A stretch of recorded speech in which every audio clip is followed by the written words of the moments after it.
यह कहानी एक साधु की है जिसका नाम था महंत, जो अपनी साधना और तपस्या के लिए पूरे राज्य में प्रसिद्ध था।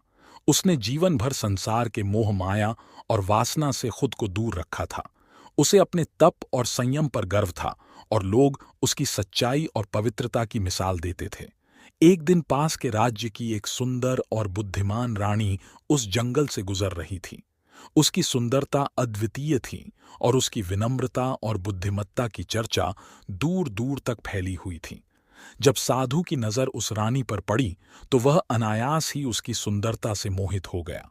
पहले तो उसने अपने मन को नियंत्रित करने की कोशिश की, लेकिन धीरे धीरे रानी के प्रति उसकी वासना और आकर्षण बढ़ता गया। वह सोचने लगा कि कैसे रानी को अपने पास बुलाया जाए और वह अपनी इच्छाओं को संतुष्ट कर सके। फिर साधु ने रानी को अपने पास बुलाने के लिए यह बहाना बनाया और अपनी शिष्या से कहा, रानी को आदर के साथ ले आओ और उन्हें कहना कि जंगल में रात को घूमना सुरक्षित नहीं है। शिष्य वहां जाकर रानी को अपने आश्रम बुला लाई और कहा कि गुरुजी आपको विशेष ज्ञान भी देना चाहते हैं। रानी भी साधु की बुद्धिमत्ता से प्रभावित थी और साधु का काफी नाम भी सुन रखा था, इसलिए वह साधु के आश्रम पर आ गई। लेकिन जैसे ही साधु ने उसे अपने पास बुलाया और अपनी वासना भरी नजर से देखा, फिर जब साधु ने कहा कि मुझे तुम्हारी मदद की जरूरत है, तो वह तुरंत समझ गई कि साधु के इरादे पवित्र नहीं हैं और वहां से निकल गई। साधु की सारी तपस्या और वर्षों की साधना धुंधली पड़ने लगी।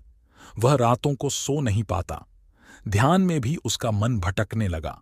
हर बार जब वह आंखें बंद करता, उसे रानी का चेहरा दिखाई देने लगता।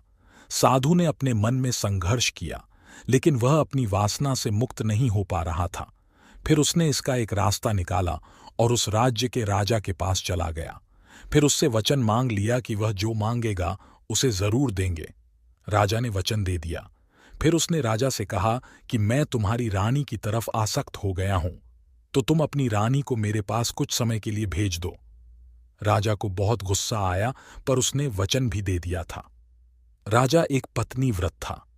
वह साधु को दंडित करना चाहता था, पर वह बंध गया था। इतने में यह सभी बातें उसकी पत्नी को भी पता चली। वह उसके पास आई और बोली कि आप चिंता ना करें और खुद को दोषी समझे बिना मुझे भेज दें। रानी साधु के सामने गई और बड़े ही विनम्रता से साधु से कहा, हे महंत, आपने वर्षों तपस्या की है और आपने दुनिया को यह सिखाया है कि वासना और मोह माया से दूर रहना चाहिए। लेकिन आज मैं देख रही हूं कि आप खुद इन सब से दूर नहीं हैं। वासना हर व्यक्ति के मन में होती है, लेकिन सच्चा साधु वह है जो इसे नियंत्रित करता है, न कि इसके वश में हो जाता है। साधु महंत को जैसे किसी ने आईना दिखा दिया हो। रानी के शब्दों ने उसकी आंखें खोल दीं। वह शर्मिंदा हो गया और उसे अपनी गलती का एहसास हुआ। उसने महसूस किया कि वह अपनी साधना और तपस्या के घमंड में जी रहा था, लेकिन सच्चे अर्थों में उसने अभी तक अपने मन को पूरी तरह से शुद्ध नहीं किया था। महंत ने रानी से क्षमा मांगी और अपने आप से वचन लिया कि वह अब से अपनी साधना को और भी गहराई से करेगा। उसने समझा कि केवल बाहरी साधना ही नहीं, बल्कि मन के अंदर की इच्छाओं और वासना को पहचानना और उन पर विजय पाना असली तपस्या है। रानी ने साधु को यह सिखाया कि सच्ची आध्यात्मिकता केवल दूसरों को उपदेश देने में नहीं, बल्कि खुद के मन को जीतने में है। इस घटना के बाद साधु ने अपनी सारी शक्ति अपने मन की वासना और इच्छाओं को नियंत्रित करने में लगाई। वह फिर से अपनी साधना में लीन हो गया, लेकिन इस बार अपने मन की गहराइयों को समझकर। अगर वीडियो अच्छी लगे तो चैनल को लाइक, शेयर और सब्सक्राइब करें।